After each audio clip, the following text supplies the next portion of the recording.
লাগবো। হ্যাঁ তাড়াতাড়ি মাপ চাও। ভাই তুমি যা তো অভদ্র হইছো, আগে জানতাম না, আগে যদি জানতাম তুমি তাইতে মিনে। আগে জানতাম না, অহন তো জানছ, অহন যাও গা।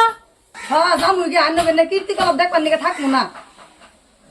আচ্ছা মা, আমার দেরি কিন্তু সহ্য হইতেছে না, তুমি মাপ চাইবে না চাইবে না? মা তুমি আর তোমার পুলা আর পুলার বই পায়ের তলে খাই আমি যাই গে। রাগাতে যাস না, পুলাই যখন বই কিছু মাপ নিবার কইছে মাপটা নিয়ে আমি তোর লগে যাম গা। তুমি আমার ঠাকুর মারলা কে? ঠাকুর মারলাম কে? তুই ভাবলি কি করে যে আমার মায়েরে তোর কাছে মাপ চাও?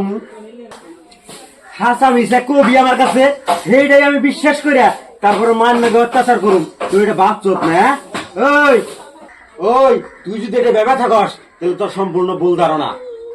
তার জন্য এই মুহূর্তে আমি সিদ্ধান্ত নিচ্ছি যে তোর নাগাল বিবেকহীন বউ আমি চাই না। যা অহনিত বাড়ি থেকে বাইরে দিবি। আমার ভুল হয়ে গেছে, আমার মাফ করে দাও। এই তোর কোনো মাপ টাপ নাই, তুই যা যা যা বাড়ি থেকে বাইরে। রগেদা বউ বুঝা হারায় নেন কে বুঝতোই তাহলে বউর কাছে আর আমার মাপ সেবার করতো না। না বাদ দে, আজকে থেকে বউ ভালো হবে।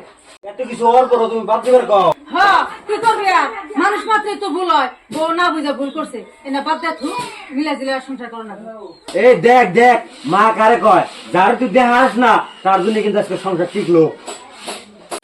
আম্মা আমার ভুল হয়েছে, তোমার আমি পোলাও দেবো, তোমার আমি